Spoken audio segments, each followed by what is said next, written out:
우리 의학단체는 다시는 기업형 불법 사무장 의료기관들이 발 붙이지 못하도록 의료인 1인 1개소법 보안입법의 조속한 국회 통과를 촉구하는 바입니다.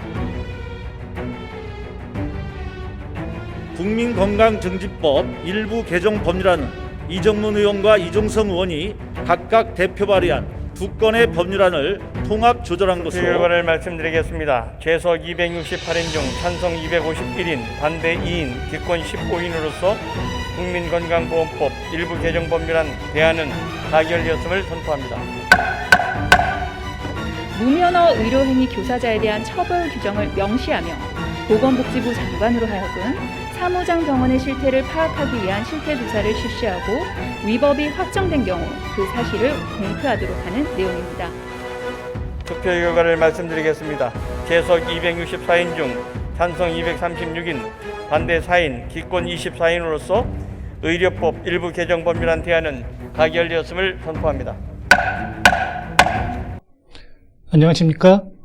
치신부TV 시사터치의 사회를 맡고 있는 대한치과의사협회 부회장 김홍석입니다.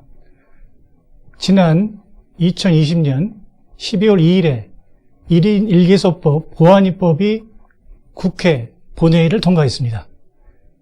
31대 집행부 출범 이후 굉장한 쾌거가 아닐 수 없습니다.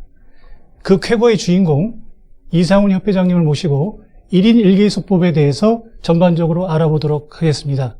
10여 년 전 우여곡절을 겪고 지금까지 1인 1개소법 수호와 1인 1개소법 보안입법에 총력을 기울이신 우리 협회장님 이상훈 협회장님 모셨습니다. 안녕하세요. 안녕하세요. 이상훈입니다.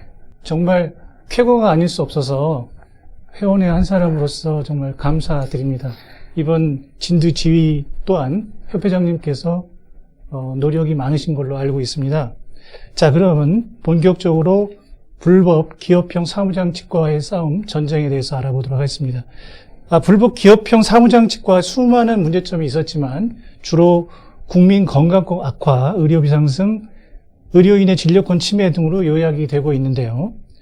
우리 보건의료계 고질병으로 인식되고 있는 이러한 기업형 사무장 치과의 급격한 급증한 시기 언제였다고 볼 수 있습니까? 먼저 이제 사회자이신 김홍석 부회장님께서 과찬의 말씀을 먼저 좀 해주셨고, 네, 부끄럽습니다. 사실 저 혼자 노력해서 이루어졌다기보다는 우리 모든 치과의사들의 또 염원이었고, 또 많은 성원을 해주셨고, 또 회원분들께서 직접 간접적으로 많은 또 도움을 주셨고, 그래서 온 치과계가 합심해서 이루어낸 결실이 아닐까 싶습니다. 이 첫 질문에 이 답을 하기 위해서는 먼저 2003년 대법원의 중요한 판례를 살펴봐야 되겠습니다. 이 대법원 판례에 따르면 자신의 명의로 의료기관을 개설한 사람이 또 다른 의료인의 명의를 빌려서 이제 이중 개설이죠. 그렇게 의료기관을 개설했다고 하더라도 직원 채용이라든가 또 아니면 급여 지급이라든가 이런 진료에 참여하지 않고 경영적인 부분만 참여했다면 이거는 이중 개설로 볼 수 없다. 이런 판결이 나옵니다. 이 판례가 불법 기업형 사무장 치과가 바로 하는 결정적인 계기가 아니었나 싶습니다. 그래서 그 당시 또 제가 이제 2011년부터 물론 불법 네트워크 치과 척결 사업에 참여를 했지만 이 판례가 굉장히 좀 곤혹스러웠습니다. 그래서 우리가 잘 알고 있는 대표적인 기업형 사무장 치과인 유디치과가 최초로 치과를 개설하고 이제 지점수를 늘려가면서 이 본격적인 프랜차이즈화한 그 시점이 2003년 대법원 판례가 나온 직후인 2005년부터로 보고 있습니다. 그래서 2005년부터 2012년까지 우리가 이제 그 당시 매년 개수를 모니터링 했습니다만은 전국 지점수가 100개가 넘어가고 최대치로 120여 개로 파악을 그 당시 했었고, 또 미국에도 진출해서 해외 지점도 몇 개가 생기고, 또 여러분들도 잘 아시다시피 유디치과뿐만 아니라 용플란트, 또 그 비슷한 아류작들이 우죽순처럼 생겨난 시기도 바로 이 시기가 아닌가 싶습니다. 네. 자, 두 번째 질문 드리겠습니다. 각각의 노력 끝에 지난 2011년 1인 1개소법이 통과가 됐습니다. 이런 1인 1개소법의 정의와 함께 그 당시 이른바 의병장으로 활동을 하셨어요. 그 전쟁 과정을 좀 구체적으로 설명해 주셨으면 좋겠습니다. 아까 이제 말씀드렸듯이 2005년부터 2012년까지 그 절정에 이른 게 2009년, 2010년, 2011년이 아닌가 싶습니다. 그래서 그 당시 2011년에 이제 협회장에 당선되신 당시 그 김세영 회장님께서 불법 네트워크 치과와의 전쟁, 그리고 또 척결을 내세우시면서 온 해무 역량을 여기에 집중을 하셨습니다. 그래서 뭐 비유하자면 관군으로, 또 묵직한 잠수함처럼 이렇게 여기에 매진을 하셨고, 또 저는 이제 그 당시 그 대한치과 개원의 협회, 줄임말로 이제 치개업으로 잘 알려져 있습니다만은, 우리가 그 일반 개원이들이 자발적으로 이런 불법 네트워크 치과에 대한 분노, 거기에 대해서 이제 그 임의 단체였지만 결성이 되었고, 물론 이제 치개업이라는 게 뭐 이거 하나만 한 건 아니지만 그 여타 사업도 있지만, 어쨌든 저는 그 당시 치개업 회장을 맡으면서 의병장으로 이렇게 김세영 회장님은 관군으로, 저는 의병장으로 또 회원들을 이끌고 서로 이제 피 흘리는, 또 뭐 김세영 회장님도 마찬가지고 저도 그렇고 수십 건의 그 소송전에 얽히면서 의료 정의를 확립하기 위해서 열심히 노력을 하였었습니다. 유디치과는 서민을 위한 반값 임플란트를 내세웠습니다. 그러나 그 이면에는 의료를 상품화하면서 위임진료, 또 과잉진료, 또 비의료인에 의한 그런 무리한 진단, 이런 것들이 국민 구강 건강에 막대한 폐해를 일으킨다는 점을 수많은 그 TV 고발 프로그램, 또 신문, 이런 언론 등을 통해서 폭로하였습니다. 그래서 국민들에게 경각심을 고취시켰고, 유디치과 측도 절대 가만히 있지 않았습니다. 그래서 유디치과 측에서는 서민을 위한 치과, 또 반값 임플란트를 내세우면서 이렇게 성장한 유디치과가 우리 기존 개원가를 잠식을 하니까 그런 위기감으로 유디치과 죽이기에 나서서 밥그릇 싸움이다, 이렇게 몰고 갔었습니다. 그러나 저희들은 절대 밥그릇 싸움이 아니라 이거는 의료 정의 확립을 위한 의로운 싸움이다 라는 소신이 있었고, 그래서 그 당시 협회장이셨던 김세영 회장님께서 2011년 말에 어떠한 명목으로든 의료인은 2개 이상의 그 의료기관을 개설 운영할 수 없다라는 강화된 의료인 1인 1개소법이 국회를 통과하였습니다.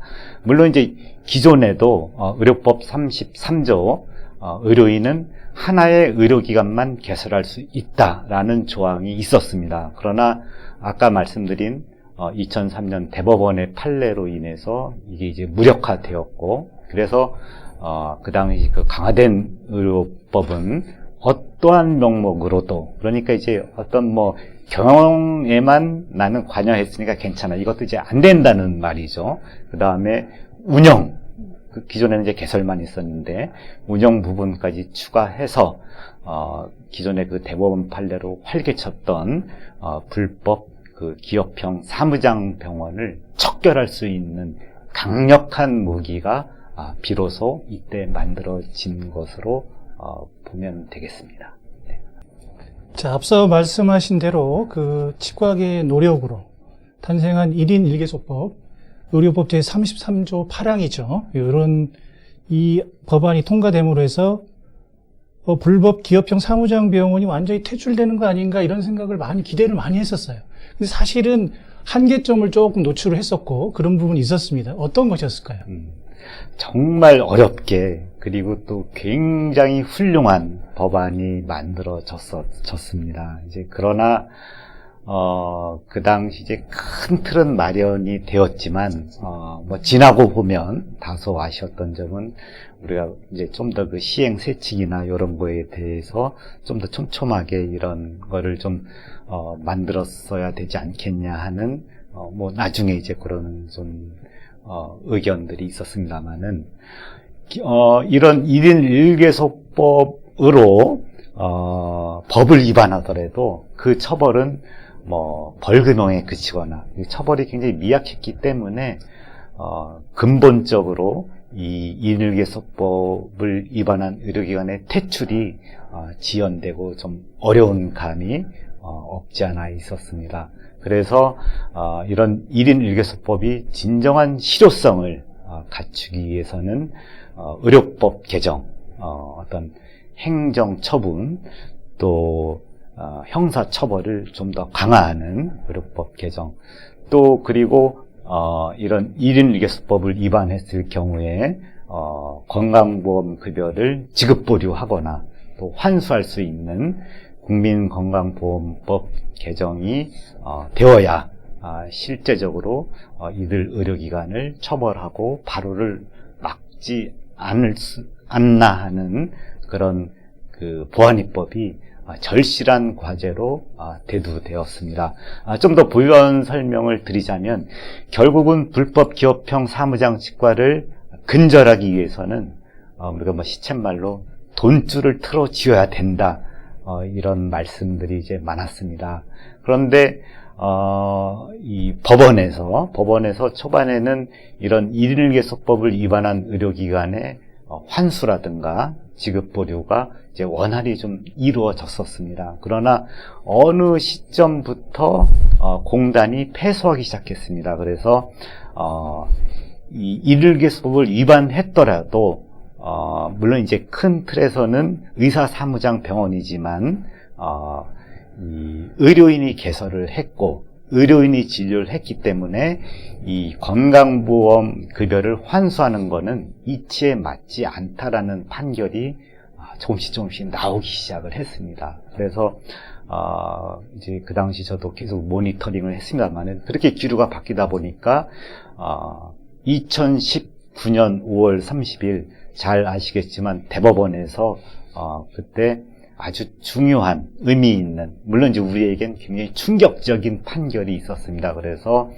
이런 1인 1개소법을 위반했다는 이유만으로 이 건강보험 급여를 이제 지급 보류하거나 환수하는 그런 행위는 국민건강보험공단의 재량권을 넘어선 행위다라는 충격적인 판결이 있었습니다. 그래서 우리는 이제 굉장히 좀 힘이 빠졌고 정말 이 1인 1개소법만으로는 안 되겠구나, 정말 보안입법이 마련되어야 되겠구나라는 절실한 공감대가 이때 더 형성된 게 아닌가 싶습니다.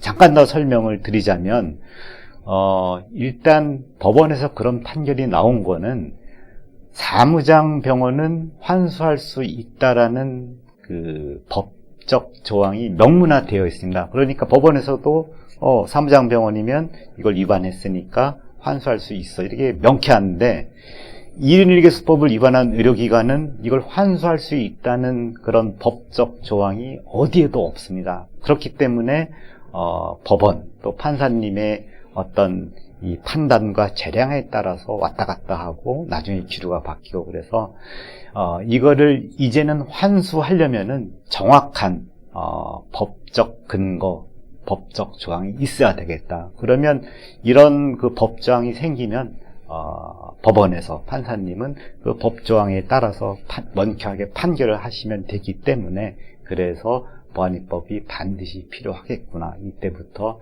그런 계기가 된 게 아닌가 싶습니다. 19년에 그 헌법재판소의 그 합헌 결정이 내려가기 지금까지 지난한 또 시간이 네, 흘러갑니다. 재판은 전원일치 의견으로 합헌 결정을 내려서 정말 다행이에요. 저희도 가슴을 쓸어내릴 정도로 굉장히 안도를 했었는데 그 의료 정의를 지킨 의미 있는 역사의 한 페이지였습니다. 네. 1428일 동안 헌재 앞에 1인 시위가 있었고요. 353분의 치과의사들이 그 1인 시위를 지켜주셨어요. 그래서 결국은 굉장히 그게 의미가 크다고 봅니다. 협회장님께서는 그 의미를 어떻게 생각을 하시는지. 저도 뭐 현장에 있었습니다만은, 그리고 이제 우리 그 당시 김철수 협회장님, 또 유네스코를 만드신 김세영 전 협회장님, 저는 이제 그 당시 특위위원장이었었지만, 헌법재판소 그 판결을, 이제 직접 방청해서 지켜봤고, 또 가슴 조이면서 조마조마하게 지켜봤고, 또 합헌 판결이 나는 순간 또 환호성을 질렀고, 그 좀 감격이 아직도 채 가시지 않습니다. 어쨌든 1인 일개소법 합헌 판결은 아직도 이 땅의 의료 정의가 살아있구나. 또 1인 일개소법은 의료 영리화로 가는 길목을 원천적으로 차단할 수 있는 최소한의 법적 보루장치가 아닌가, 이거를 확인시켜준 쾌거이고 또 어찌 보면 굉장히 당연한 결과가 아닌가 싶습니다.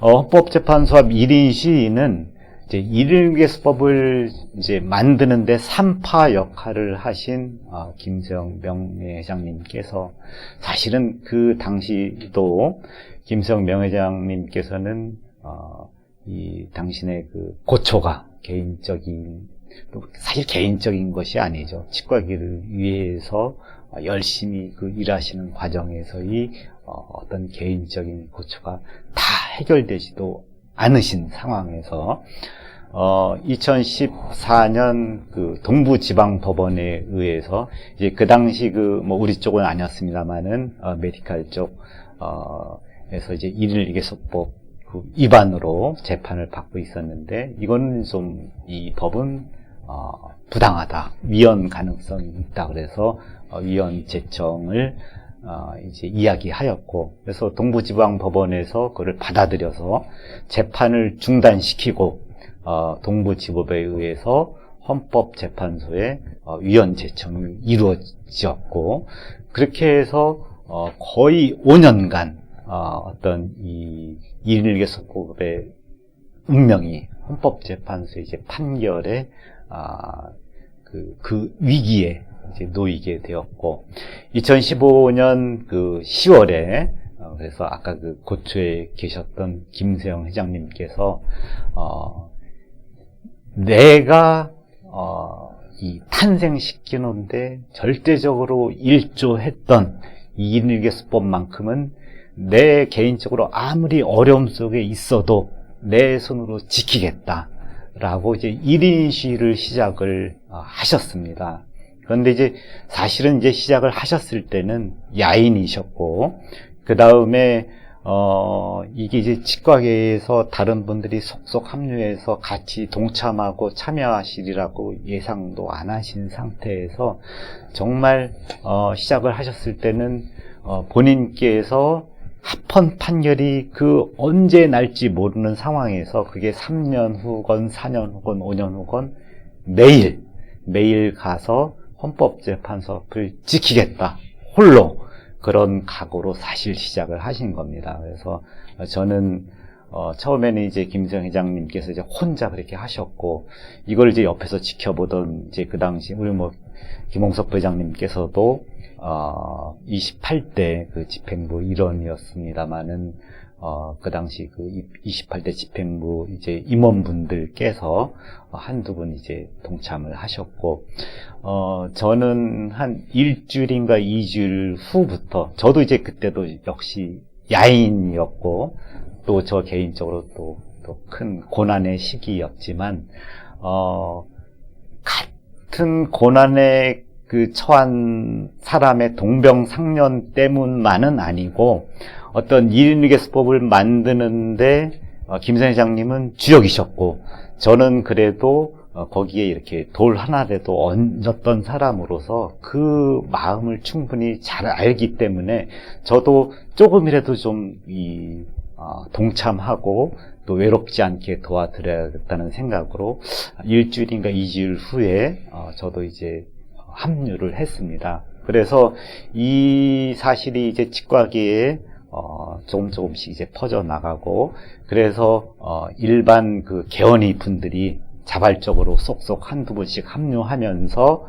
나중에는 이제 요일을 정해서 돌아가면서 하게 되었고, 그래서 좀 더 체계를 갖추고 의병격인 이인을개소법 사수 모임이라는 게 만들어졌고, 지금 이제 치무의사로 계신 김용식 선생님께서 당시 이제 대표를 맡으셨었고, 그러나 이제 그 당시 협회 집행부는 조금 이인을개소법 사수에 대해서 방향성이 조금 달랐고, 또 1인 시에 대해서 그렇게 좀 긍정적이지 않으셨고, 그래서 어쨌든 우리가 비가 오나 눈이 오나 그래도 우리는 이거라도 좀 해야 되겠다라고서 이제 헌법을 이제 지켜왔고, 30대 집행부 들어서 그때는 이제 집행부 차원에서 또 김초섭 회장님이 또 이렇게 흔쾌히 그렇게 또 생각을 해주셨고, 저도 이제 그때 특위원장을 맡으면서 비로소 관군과 민군이 하나가 되어서 혼연일체가 되어서 장장 1428일 동안 비가 오나 눈이 오나 헌법재판소 앞을 지켰던 것 같습니다. 그래서 갖은 어려움 끝에 만들어낸 우리의 1인 1개소법이 헌법재판소의 그런 판결의 운명이 내맡겨졌을 때, 이 이름 모를 수많은 그런 분들의 353분이죠. 이분들의 뭐 어떤 분은 뭐 10번, 20번도 넘게 이제 참여하신 분도 있고, 또 지방에서 이 전날 올라오셔서 숙박하시면서 아침에 1인 시위 하시고 내려가신 분, 그래서 어떤 이런 수많은 분들의 헌신과 노고가 없었다면 과연 우리가 합헌이라는 그런 감격을 맛볼 수 있었을까 하는 생각이 듭니다. 그래서 이 자리를 빌어서 치과계를 대표해서 다시 한번 그 분들께 아주 깊은 감사의 말씀을 올립니다. 감사드립니다.